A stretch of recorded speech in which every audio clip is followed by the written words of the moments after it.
Hello, everybody, and welcome to another segment of the Real Mike Pittman Podcast. I'm your host, Mike Pittman, and joining me on the show today is a spectacular lady that resides in Kansas City, Missouri. She goes by the name of Gigi The Vegan.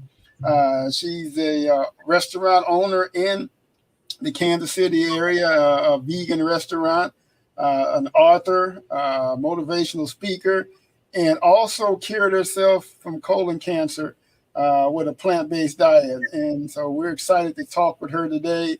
And Gigi, welcome to the show. Thank you so much. Thank you for having me. I'm really excited to be here today. Sure, thank you. When I heard about you online, I kind of looked you up and looked in some of the things that you're doing and the changes that you've made and by going plant-based and how you cured yourself of cancer and now you taking the mission to the streets by opening up a restaurant. And I have several questions for you, but you want to start off by maybe just telling us a little bit about who Gigi is, and I have a lot of questions for you as well. The name Gigi the Vegan came from my grandson after I went on this journey of self-healing. I used to own a business, spa, back in 2009. If you're from Kansas City, then you know the new Power and Light District was heading our way, and I wanted to create a wellness platform for the community. Knowing that at that time, as I mentioned, the new district, and also they wanted to implement a streetcar. And the streetcar kind of sat in front of my little spa for a couple of years. Had no idea that the stress that I was going through owning that business and not obtaining as many customers that we did have because of that crane. And because of the stress from the crane, not making the money, business kind of folding, then didn't know it was like a time bomb within me. And what was happening is that I went to get some things done, wanted to have a colonoscopy at that time, and found out that I had stage 4 colon cancer. And from there, I decided to self-heal. The journey wasn't easy, of course. My doctor, my sons, everyone in my community, that knew about it suggested that I go ahead and have surgery. But I felt that God within me spoke and said that, if I have surgery, then I would truly die. And I've decided to opt out of that and experience, self-healing. And number one, that through that self-healing, I learned that stress was number one. I had to figure out a way to reduce and get rid of stress out of my life. We all stress from different elements that goes on in life, right? Relationships, whatever it may be.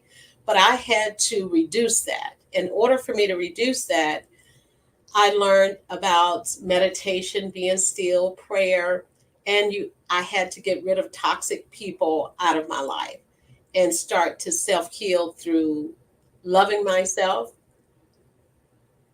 taking deep breaths, being still, meditation. That's number one. Second thing I learned was I had to change my lifestyle from the food that I was putting into my body. High processed foods, thinking that I was healthy by eating a little bit of salad here and there, but lots of fried chicken, lots of meat products, dairy products, and especially milk, and I learned that not just a plant-based diet or vegan diet, but living foods can actually help the body rebuild cells, obtain a new body in less than over a period of time.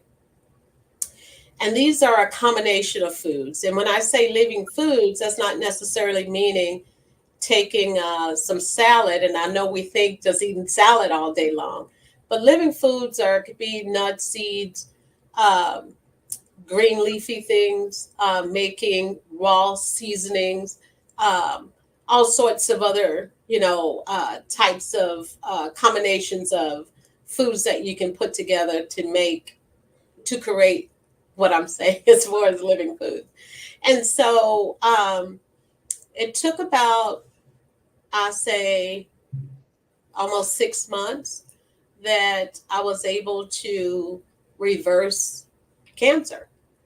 And it wasn't going back to the lifestyle change, reducing stress, combining meditation, believing that I could actually self-heal myself, changing my entire lifestyle by incorporating living foods, also high doses of vitamin C intravenously through my veins, and getting rid of those toxic folks out of my life and embracing myself through love and compassion. And now it's been since 2016, self-heal. And from there, I became a nutritionist and decided to open a restaurant where we specialize in living foods here in Kansas City. It's called Gigi's Vegan and Wellness Cafe. We offer organic herbs, organic cold pressed juice. Everything is 100% organic, gluten-free, soy-free, dairy-free. We really have built a space that people can come for healing. We have infrared sauna here. We offer meal plans, juice cleanses, and also consulting with me. I also have created an educational platform, which is called Midwest Soul Vegfest. It happens every October here in Kansas City, Missouri. It's a 2-day event where we bring national speakers to Kansas City. We also have tons of vegan food options there, as well as eco-friendly items. It is a soulful day of education, fun, peaceful event. Everyone is there to learn more about plant-based living, as well as just in general, even if you just want to connect with people. We bring over 5,000 people out for those 2 days. And then we host another event that happens in April, which is called is a VQ chef competition, where we get people thinking, Kansas City is known for its big barbecue here. So we kind of want to change that dynamic and saying that, hey, why not try vegan barbecue? You're just switching some things up without causing any havoc to animals, to our environment, to the universe, and just by trying something different, trying something new.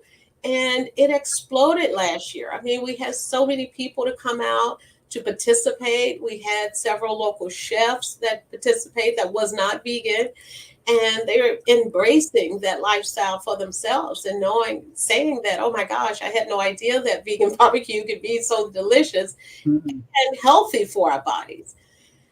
And I've created a nonprofit organization called KC Health Initiative, where we go into schools and we teach kids how to plant their own food, how the sun works, how the sun activates the soil that activate the proteins in your plants and make them nutritious and for our bodies, and just teaching them how to grow food, as well as kids that are in certain urban core communities don't have access to nutritious food. So we feed them free lunches, free after school meals. And on Saturdays, we take food to the community, which is all plant-based foods. My goodness. You thought you were going to ask questions, huh? I got you. You got a lot of my questions in what you said, but I still have more for you, though. Yes, absolutely. I'm curious as to whenever you cured yourself of the cancer, what did your doctors have to say about that? What was their response? Well, the interesting thing is I decided to go back so that I can see where I was, and believing again that I felt so great. The symptoms that I had before had subsided. I felt really wonderful. And I knew it was time for me to go back to get checked to see where I was. So the same doctor that had prescribed my colonoscopy had said, well, we're looking for the cancer, but we don't see it. But what we do see is the dye where the cells were, and it's no longer there. And so they suggested that I come back every 2 months. They were curious. They couldn't figure out what happened. And I never told them what happened. Mm. Just felt, because I felt if I did, it was either unbelievable, which it was for them, because they are in the medical field. They do, I believe, their best. And sometimes we can listen to, even, let me just explain this. Even in the beginning, when I first heard that I, at the time, had colon cancer, I felt this cloud over me. I was feeling pretty good. I had some symptoms, but I was feeling good. But because of that diagnosis that I was given, it kind of made me sick automatically. I went into this state of, I was just, number one, I was saddened. Number two, I felt that I was dying because of the diagnosis. And I just felt that it was this dark cloud that was over me, that I was making myself sicker than what I was. And that's one of the reasons why I did not want to explain to them after I had the second colonoscopy what I truly did. I didn't want to do that. But instead, I called the hospital out in Nebraska, and I had asked them, this is a hospital that actually help people to self-heal themselves, but they also provide a plant-based diet for you to recover. And I just wanted to be clear with them, is that normal for me to have a colonoscopy every month? Because they no longer found, they weren't surprised themselves. They were like, oh no, Gigi, do not do that. Number one, our colon wall is very, very thin, and they can easily puncture that.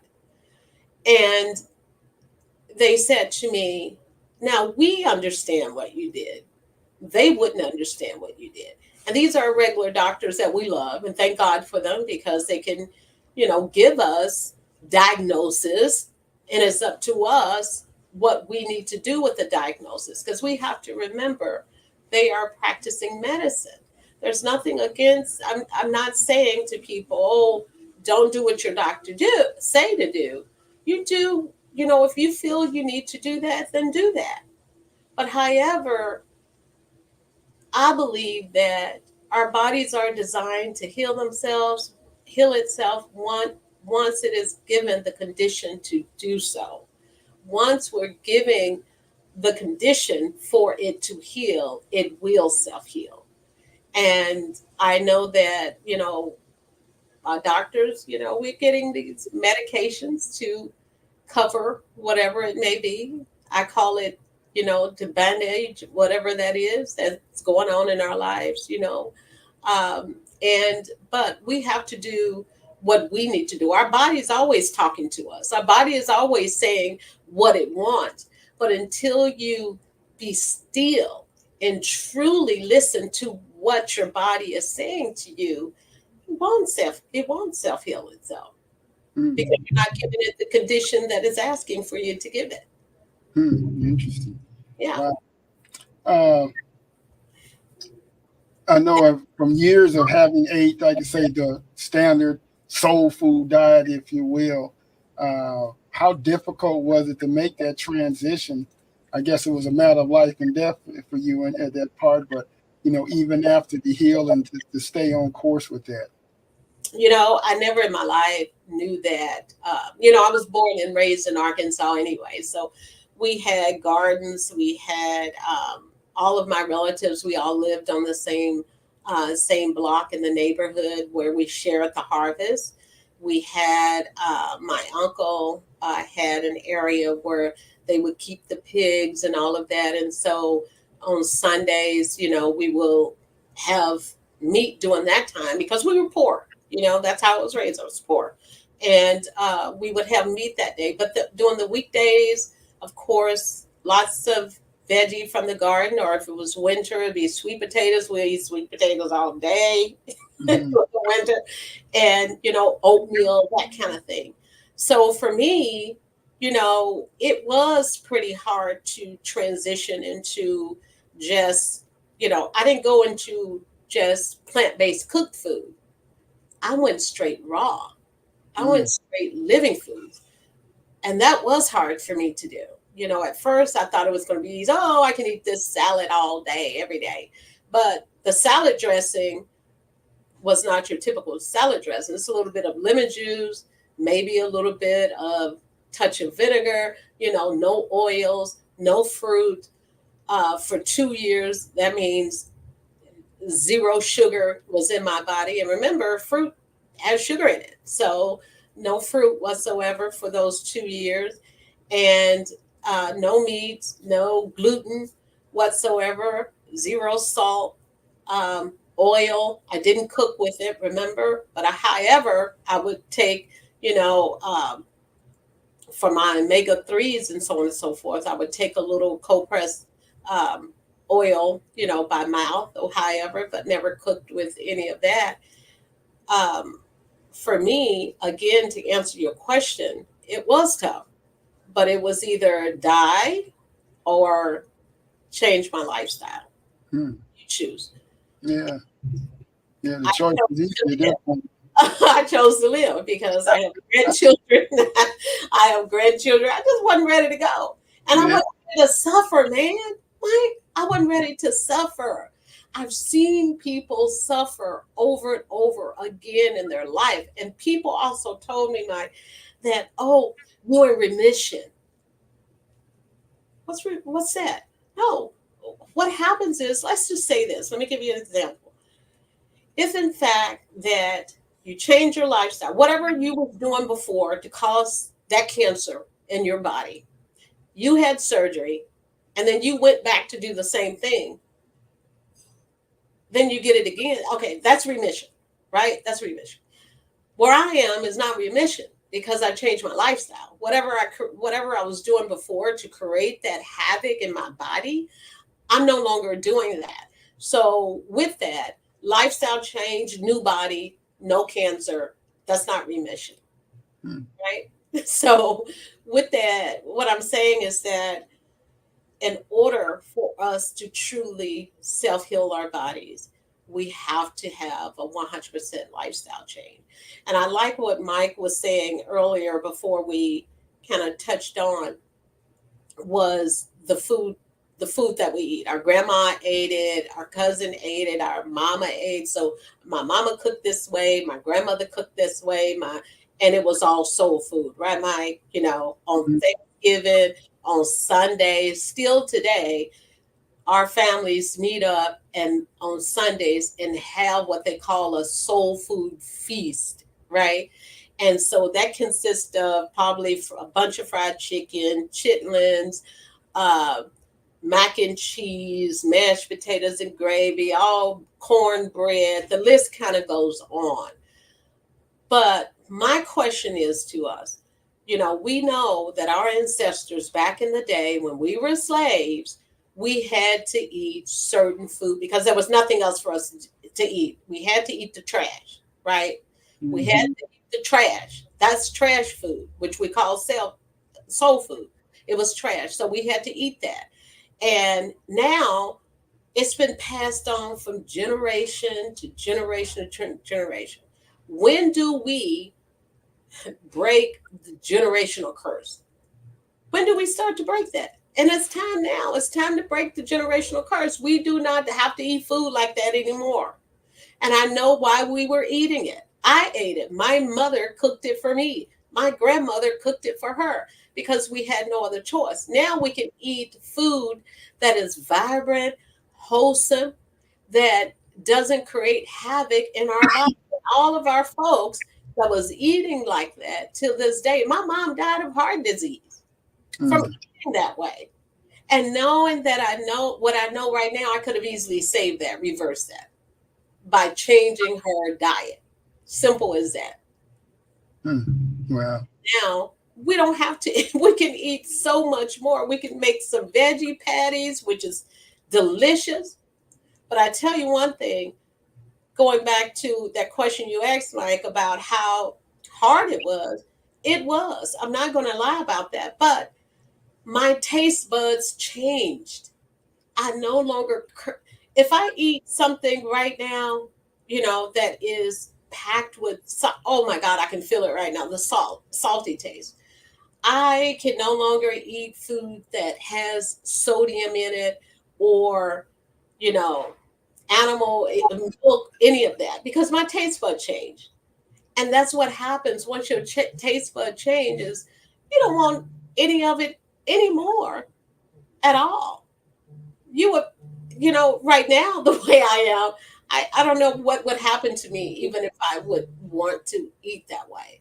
I've had several people say, well, Gigi, since you reverse cancer and you feel this great, why don't you go back? I mean, why are you still eating this way? Why don't you want to have some fun? Don't you want to do? I'm like, no, I'm having the time of my life. I wouldn't want that.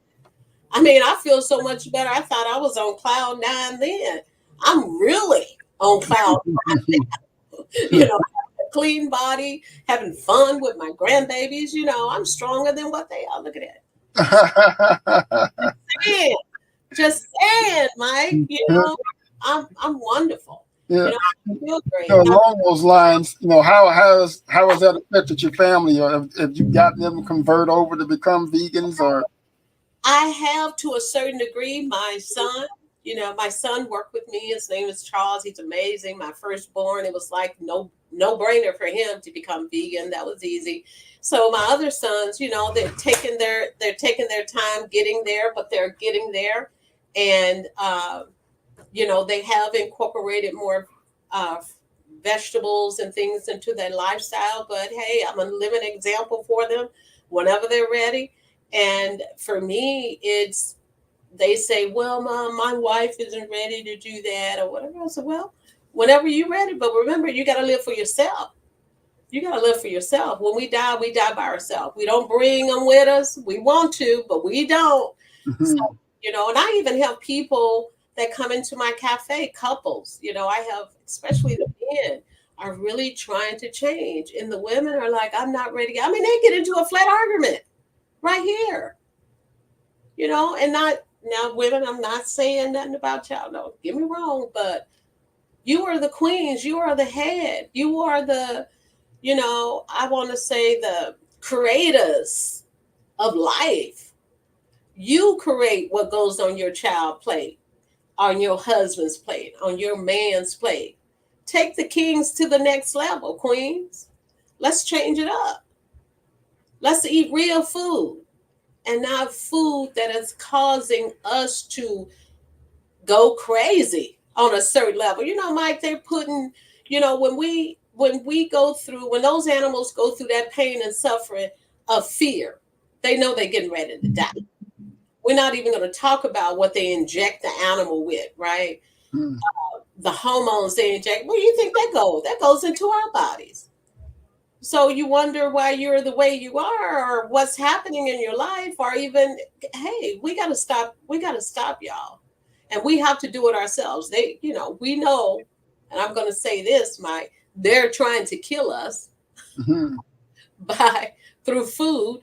So since you know that, you need to be making some changes. And if you can't do it for yourself, do it for your family, your children, people that love you. Be an example. Mm-hmm. Start yourself. And you can start anywhere. Just say, here on Mondays, let me just start on Monday. And this Monday, I'm not going to eat any meat. I'm going to just do it this way and then that way. And then if you need support, I'm here. You can always call the cafe. You can go to our website. We're here to help support you. If you're in Kansas City, or even if you're not in Kansas City, come to Midwest Soul Vegfest, October 5th and 6th.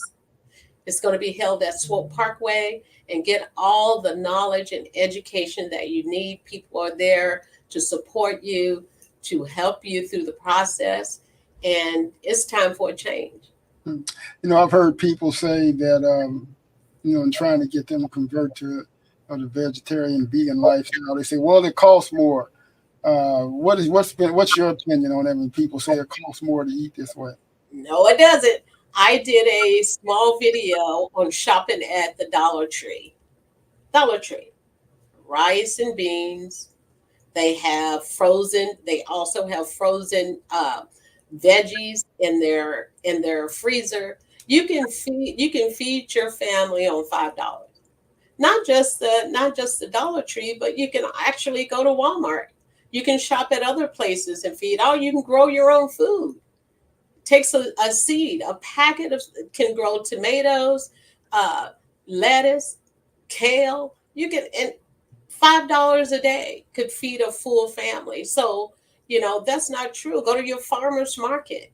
It's I believe it's less affordable to eat great. However, if we're gonna go and buy clothes to go to the club, if we're gonna go and buy Nikes for our kids and all of that, and even ourselves, the latest trend, the latest fashion, if you can spend money on your clothes, but you can't feed your body real food, I think something wrong with us. It's not lining up, Mike. It's not here, right? We can, how we do. We'll go buy some stuff that we don't even need, probably gonna wear it one time. And then we complain about spending, food for ourselves, for a family that's going to help them live a longer, stronger lifespan, especially our children. There's no reason why our children are in the state obesity. Kids are diabetic now, starting at the age of 8. Girls on their cycles starting at 8 and 9 years old. Don't you think there's something wrong with that? For people to think there's nothing wrong with that, there's something wrong with you. That's not even in alignment with Mother Nature. It's not even alignment with nature. It doesn't make any sense. And that means that something is going on in our food system. What you're feeding your children is causing this havoc in their life. And I don't know why we're still feeding we're not even going to talk about the games and everything that's already messing our children up. But also the food. Come on, we say we love our children. We love them. Let's start real loving them.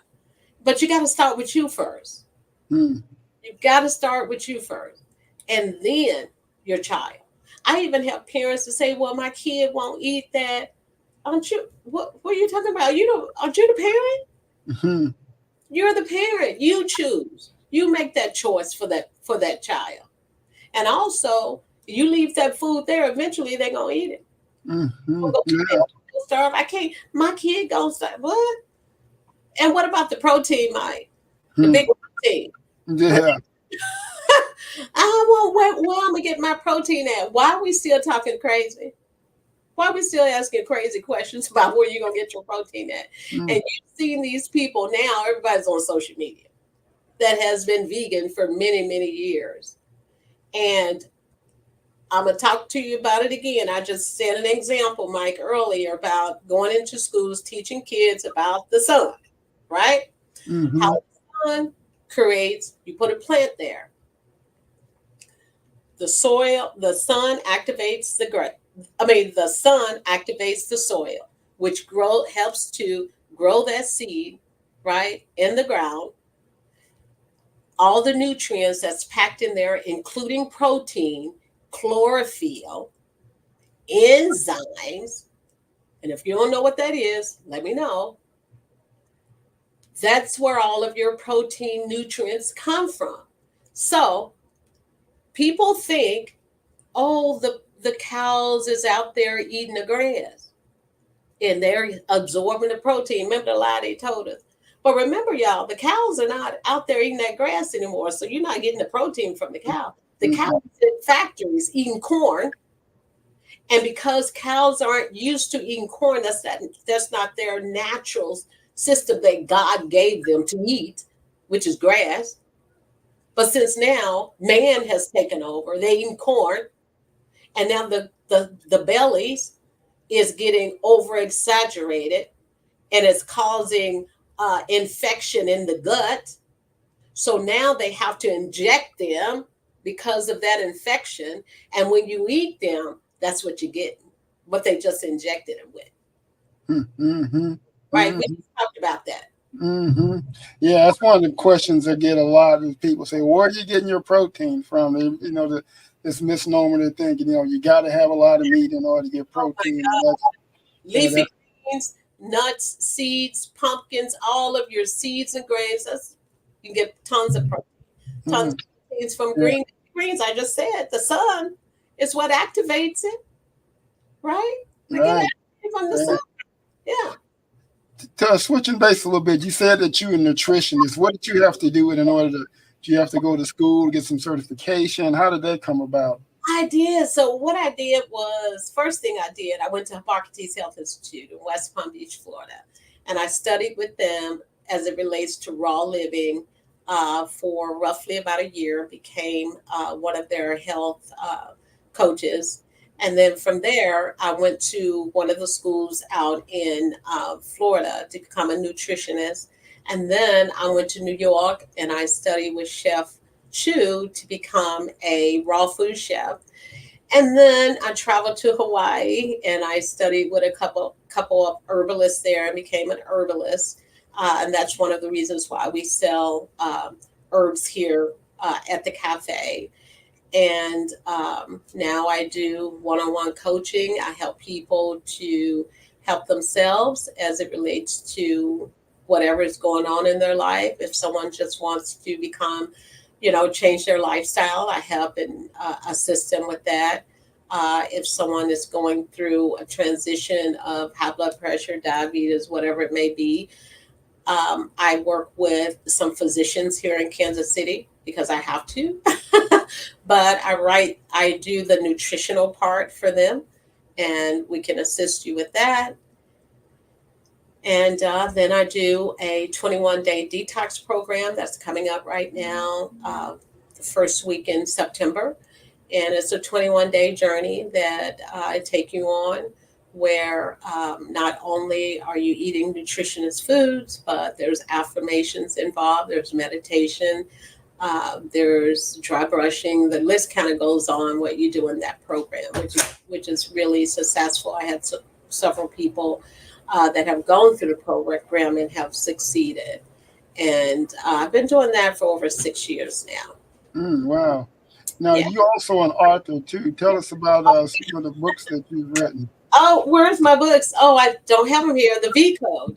So the V Code is a starter guide to plant-based lifestyle.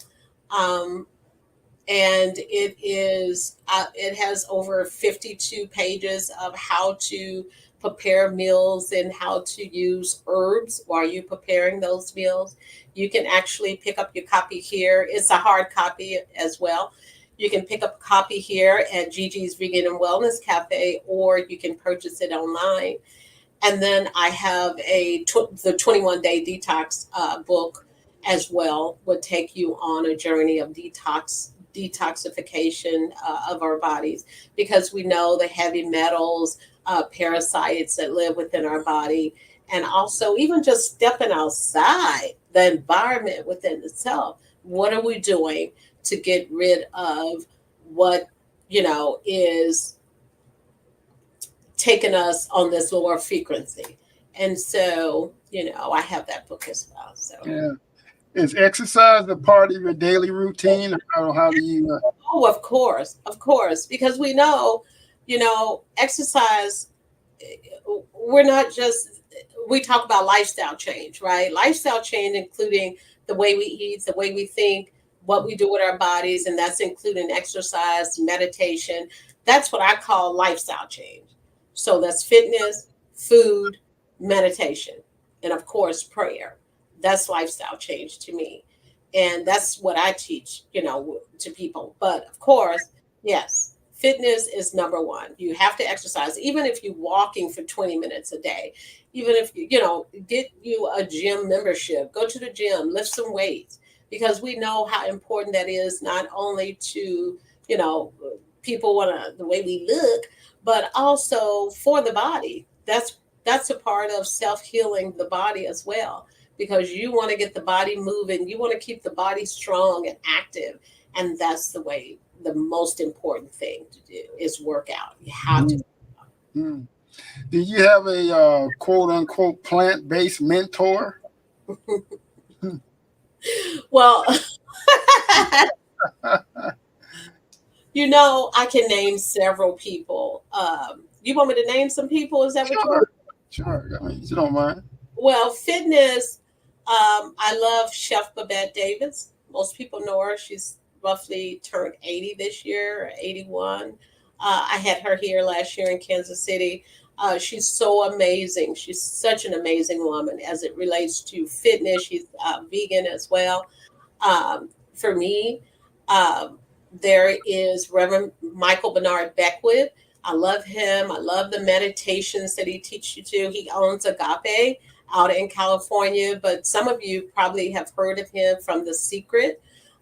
He's a very powerful person. So if you get a chance, kind of follow him to go a little bit deeper with your spirituality. I just think that is so important, because I feel meditation has to be a part of your lifestyle, being that we're in this dimension where everything is about speed. We're running all over the place. We got to do this, we got to do that. But when do you, of course, when you pray, but when do you just be still? When do you just be still and allow yourself and allow your organs to have a moment? Because meditation is not just to get a word back from God, but it actually, if you have high blood pressure, if you have things going on in your life, meditation can easily reverse that. Did you know that? By breathing. Breathing slow, breathing in and out, getting that oxygen into your lungs, and allowing it to flow out. And then you also releasing toxins from the body as well doing meditation. It's all the breath, right? We come in with this breath. We go, when we leave, we take that last breath, right? But that breath is a subtle breath. But when you start doing that and build up, you'll be amazing what meditation and the way how we breathe, how it affects our life. So Reverend Michael Bernard Beckwith, I just wanted to share that. I love meditation. And then, raw living, there's so many people that I could name. And if I do name one, they're going to be like, well, you didn't name me, so I better not. But if you got a chance, you can always look up Hippocrates Health Institute in West Palm Beach, Florida, for raw living.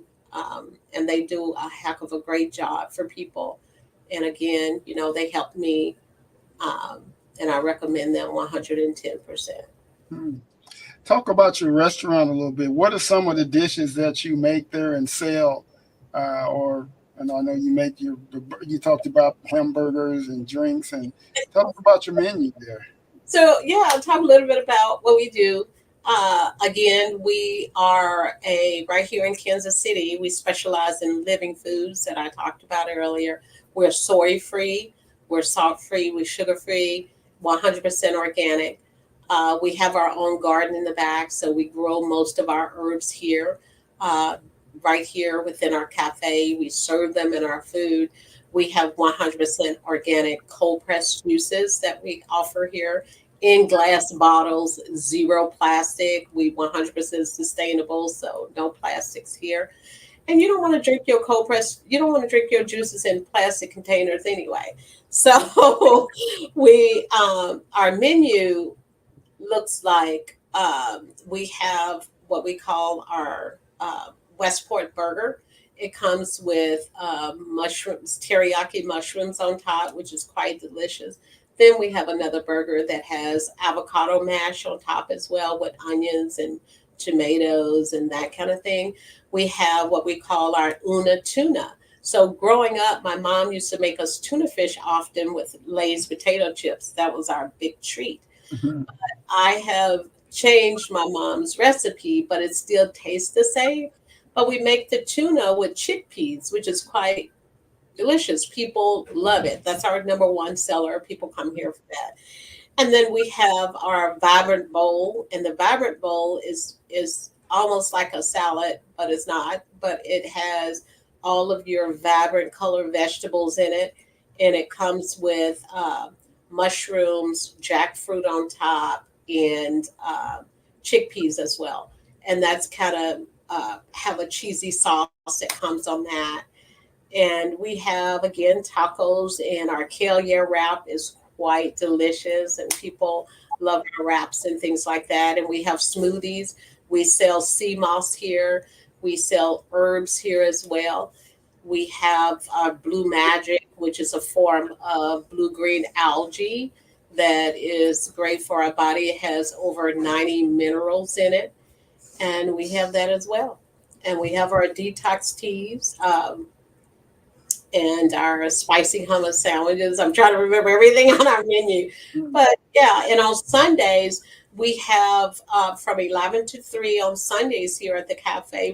We make cook food for those folks that are, wanting to come into this lifestyle, or, or are vegan and usually only eat cooked food. So that changes. So this Sunday, I have our gluten-free lasagna, which is quite delicious. And then and that's paired with a side salad and garlic bread. And then we have our lentil loaf, and that's paired with mashed potatoes and mushroom gravy and asparagus, which is quite delicious. Wow. Yeah, that's on Sundays. And we call it food for the soul. Food for the soul. Have you thought about expanding it, or in terms of maybe opening up other locations in other cities, or franchising it? Or I know we have been asked, but I think that what I want to look at right now is really franchising and figuring out what's next for us. Where should we go next? We're looking at Florida. We've been asked to come to Florida, so that's on our list. That's on our next list. Yeah.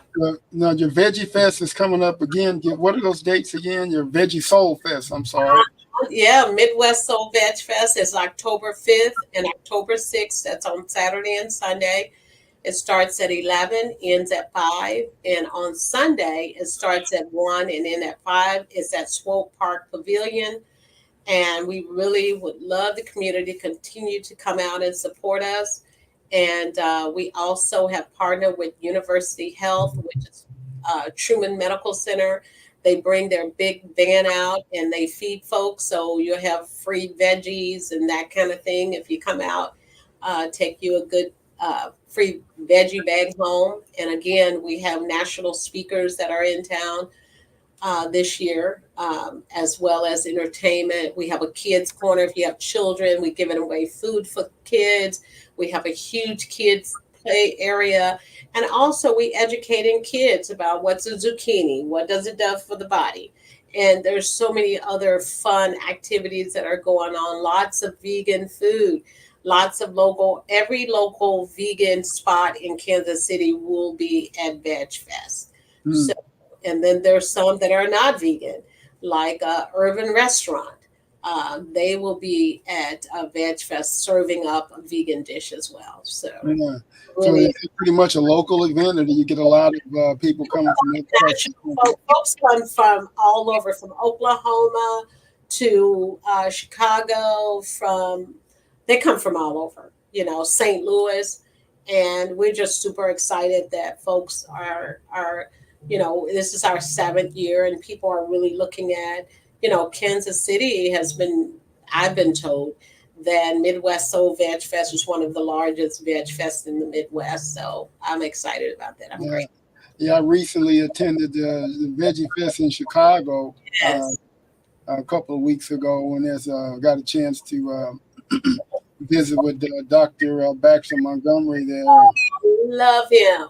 Yeah, that's who I should have mentioned too. Yeah, he was. I had him here 2 years ago at our Veg Fest. Yeah, he's an amazing doctor, amazing man, and we're grateful for him. And I believe he's still a raw vegan too. Yeah, we got a chance to spend some time together, and I'm a part of his inner circle. Yeah, We meet with him once a month, and And I plan on having him on the show hopefully sometime next month. Good. I was on his podcast roughly about 6 months ago, as well as with the doctor that we talked about the China study. Mm-hmm. Oh, Dr. Colin Campbell. Yeah. Yeah. Yeah. So they're good friends. And we were talking earlier, it says that 95% of all deaths in the United States are as a result of diet. That is an alarming figure. Oh, 95%. 95%. That's a huge number. 95%. So it should be like an awakening to everyone. An awakening moment, 95%. And the other 5%. Yeah. Well, essentially, we're digging a grave with our teeth. You know? Oh, I love the way you say that. We really are. And we can't blame the government, the big Monsanto, none of that, because the choice is ours. So now we have to blame ourselves. Yeah. In terms of breaking this cycle, in terms of, especially within the Black community, we're last in everything, health, wealth, you name it. But, the main thing when I look about health in terms of, diabetes and cancer and high blood pressure, we got different names for it in the Black community, Right. I said, when you ask somebody white, they say, "What do you have?" I have diabetes. You ask somebody Black, you go, "Well, I got sugar." It's the language is different, isn't it? But it's still the same. Yeah, right. Or you say, "Well, I have gout," but we call it the gout. But all things, when you start looking at your relatives and you love them dearly, and it's like you're trying to tell them about, eating right and doing whatever, and it's a hard thing to try to get across to people when they've been doing it for decades. And on top of that, the food industry too, in terms of scientists that go out and they know exactly those things that stimulate our taste buds, and they'll make the foods that to basically make them addicting. Sugar is basically like legal crack is what it is. Crack.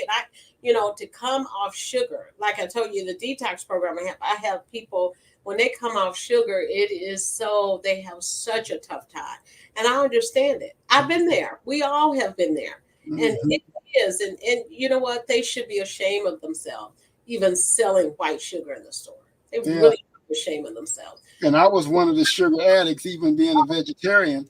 Oh yeah, a lot of sugar. I actually used to own 2 gourmet popcorn stores.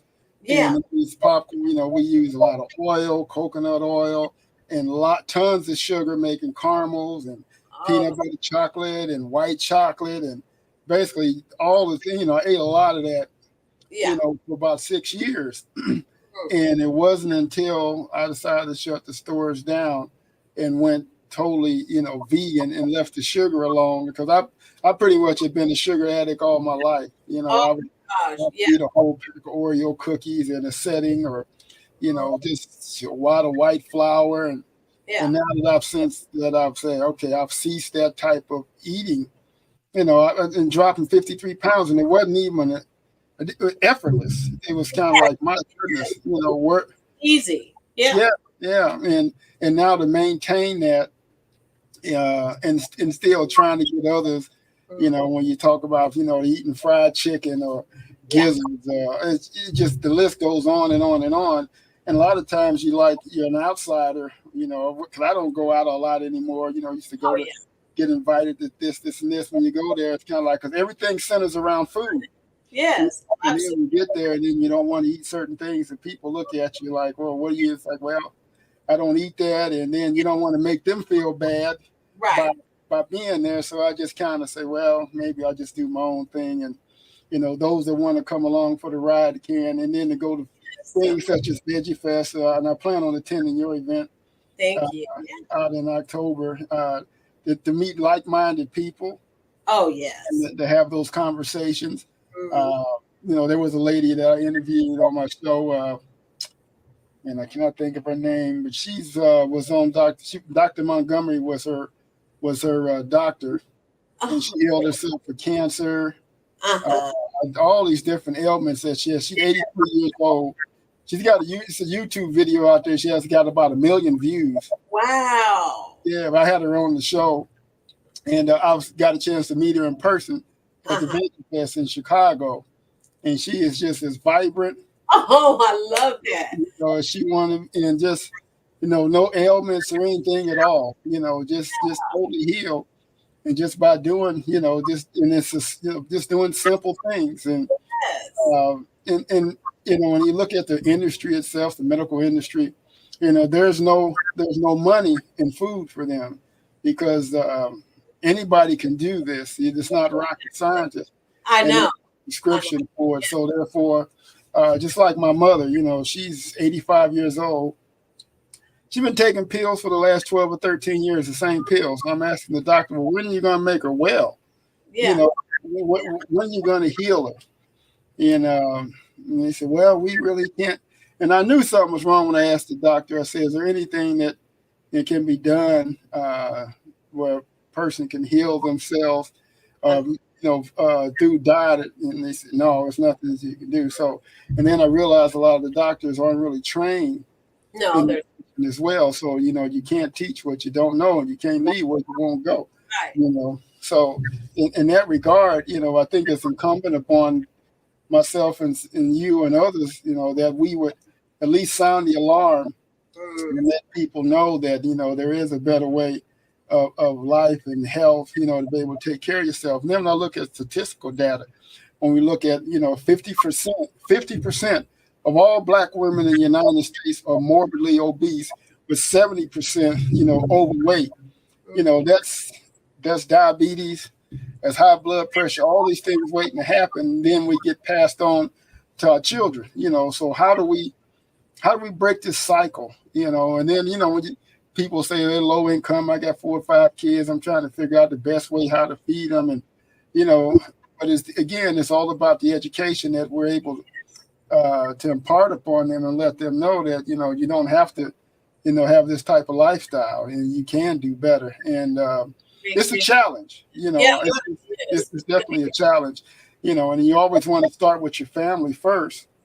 My children, they live in Houston, Texas, and growing up, I didn't buy meat, and we really didn't, growing up, they had turkey, but that type of stuff. My daughter's a vegetarian, my daughter-in-law is a vegetarian, and my son, matter of fact, my son and daughter-in-law, they're pescatarian. So they eat fish, but I'm trying to wean them off of that. But for the most part, they're trying to follow. And my grandson, he doesn't eat any meat at all, and so he's going along on the right track. And because once you get older and then stuff starts breaking down on you, exactly, it's not good. I'll be 65 years old, next month. So I don't feel well. Some days my legs hurt a little bit, but outside of that, though, you look great. I want to be able to, impart upon, other people. And sometimes people, I remember being at an event one day and I saw a guy that brought his plate out, and before he even tasted his food, he picked up the salt shaker, he turned it upside down and just started putting salt on it. He hadn't even tasted it yet. And I said something to him, and boy, I thought he was going to cut me. He said, "Get out my plate." Wow. And unfortunately, this guy, he had a heart attack and dropped dead, about a year or so later, and, because when you got a love for your people, you see them do better, economically, spiritually, physically, and all those things play hand in hand, and you need all three. You definitely do. You definitely because you can have all the money and not have your health, and you don't have anything. What's the point? Or you can have all the money and don't have the spiritual aspect of it, and you still don't have anything. So, all these things work hand in hand. They really do. This question too, Gigi, in terms of the city of Kansas City, it's like you say, the barbecue capital, I guess you could say, of the Midwest. Is known for its barbecue, whatever. Big barbecue. In terms of, I guess I want to say competing with those type of entities, but how maybe some of the other organizations that you're able to have relationships with, like maybe in sororities or any of the fraternities or any other churches there, because they know that's probably the best place where you can get a gathering of people at, and be able to get them to listen. Do you do any outreach with any of the churches or sororities, fraternities? There's a Reverend Mims. There's a few churches that the Reverends are vegan. And that I went and do workshops there. This year, we have several reverends coming out. Some of the churches are coming out to participate in Veg Fest.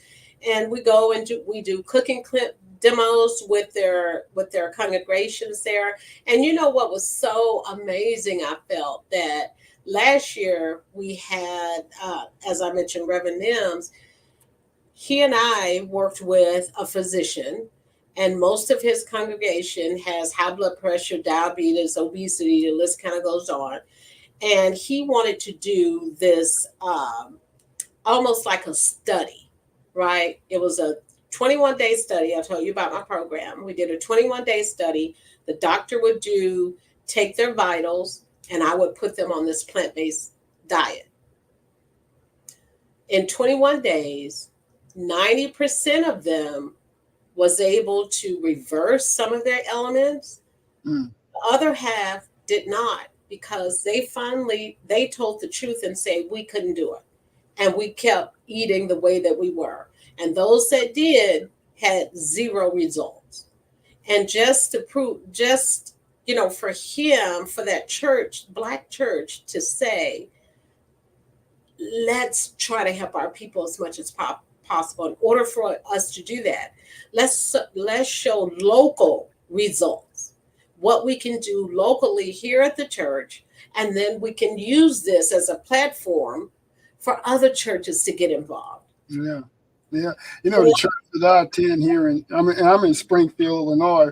Okay. Our pastor of our church, I remember him calling me one day, and he was actually in the hospital, and he knew I had been doing being a vegetarian type lifestyle. He started asking me questions, say, what's going on? He said, well, I'm here in the hospital and they don't want me to leave. I can't check out. They told me my heart is operating at 30%, that I could drop dead and have a heart attack. And they want me to be on this medication for the rest of my life and this, and this. And he said, I'm not doing it. And he said, I want to get out of here. The doctors refused to let him out. He said, man, what do you mean? I'm leaving. And as a result of that, he's changed his lifestyle. Now he's running marathons, don't have any heart issues at all. And we kind of talked about maybe some kind of way doing class, because he said, Mike, every day I'm going to the hospital to visit somebody, that's in the hospital as a result of, diabetes, high blood pressure, this, that, and the other going. They're cutting off their legs, they're cutting off their toes or whatever. And he said, we got to do something to be able to reverse this, because this is not how God wants us to live. Exactly. And because, on Sundays, after church, they load the van up and they go into the cheap buffet. They drive up and the cooks get nervous, because they know that they finna come in there and do some damage, So I think that, movements can be started, and they always start small, but when they get momentum, because the proof is in the pudding. You look at what she's done, you look at what he's done and others that have done, and listen to Dr. Montgomery give his talk up in Veggie Fest, and he told a story about a lady that had severe heart issues, and they took her to one specialist. The specialist said, "Hey, nothing we can do to help you. You need to go to hospice." Took her to another specialist. They said the same thing. Put her in hospice, and he said, "Well, I want to try something." He put her on a green smoothie for like 5 days, I think he told me.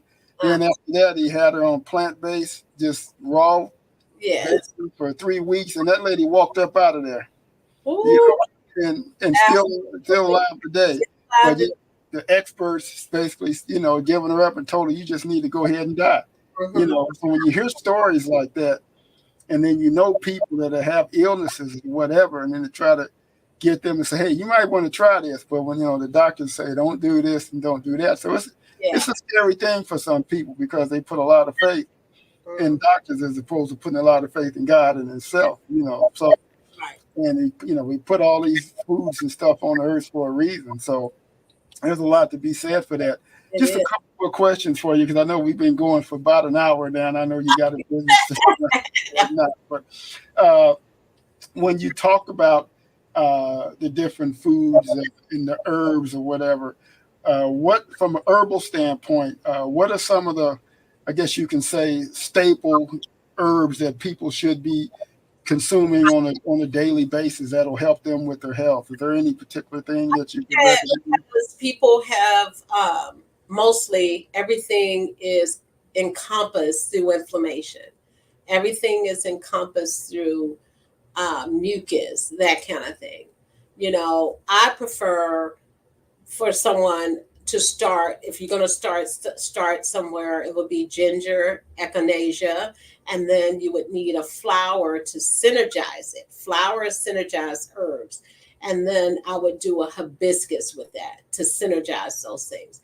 A lot of times people start with bitter herbs and they will continue to use one herb over a period of time, when in fact that herb only wants to go in and do what it's supposed to do, then leave. And what that means is that it goes in, it treats whatever you're taking it for to treat, and then you should no longer take it, because if it's already treated it. But when we take too many bitter herbs and not necessarily on 1 month, off the next month, then it starts to have an effect on our kidneys and liver. So we just have to be extremely careful there. But those herbs that you just recommend, that's what I would recommend. The first, gentle enough to go in and do what it needs to do, when most people would not have a side effect from that. Now, some bitter herbs like burdock root we can kind of add to, or however, but we can add those other. I like to add those in as we go. And particularly, I like to know exactly what medications that person is taking before I put them on herbs. I'm not going to give you herbs without knowing that, because then it can counteract. Either can make the herb not work properly because of that medication the doctor is giving you, or vice versa. And so, yeah, those are, I really do, for instance, a whole, we sit down and we kind of talk about it, because I don't just one how should I say, one herb do not cure all for this person. Everybody's different. Everybody's body's different. So I'm going to give them something that is going to work specifically for them. Okay. Yeah. Do you have anything else you want to add? Any questions that I didn't ask, or any information? No, I just think that if people want to get a hold of me, I would like to say exactly what we are. Gigi Cafe is located at 1103 Westport Road, right here in Kansas City, Missouri. You can reach us at 816-605-1819. Our website is www.gigisvegancafe.com. Or you can go to my personal website, which is Gigi The Vegan, at gigithevegan.com.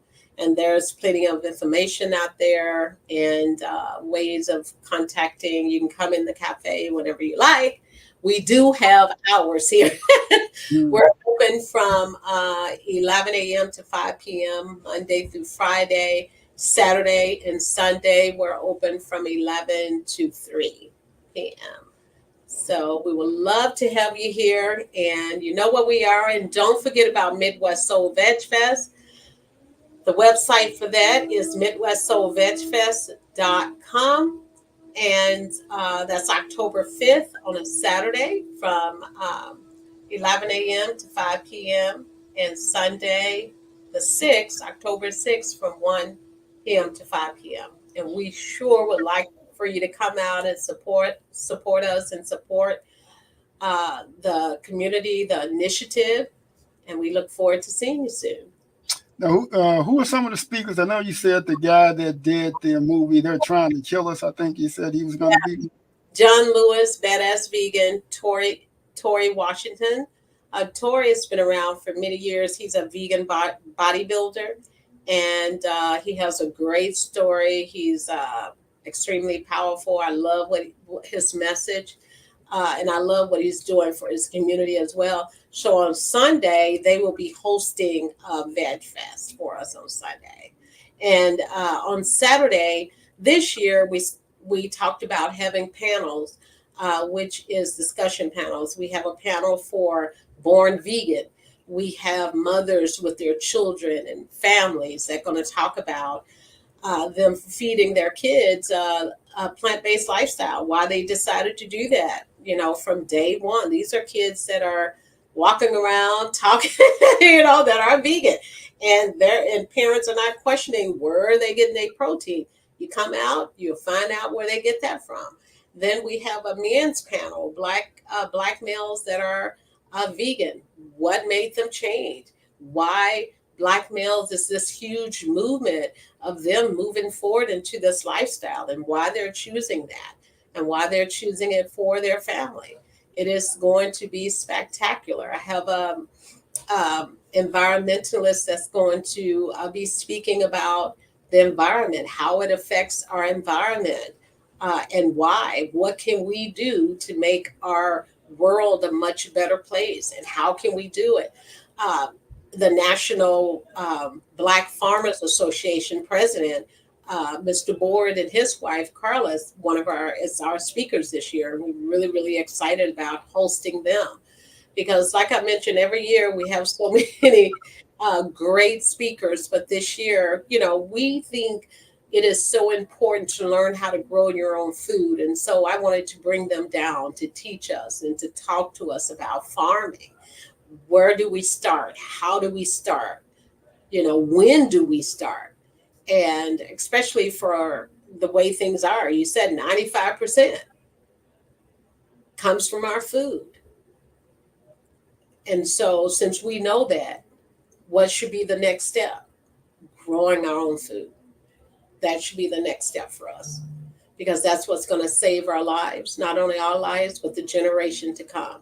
And we need to be able to at least facilitate or teach our young people how to grow food, because they're going to need it. Yes. Well, Gigi, thank you so much Thank you. for being on the show. I've really been enlightened. I look forward to our continued relationship in terms of being able to share stories and share, contacts and whatnot, and to be able to support you in the endeavors that you're doing, either through the show or my personally being there, because I believe this is something that we really need, especially in our community. So thank you so much. Thank you. Appreciate the time, and just hang for 1 second. I'm going to go ahead and end everything here now.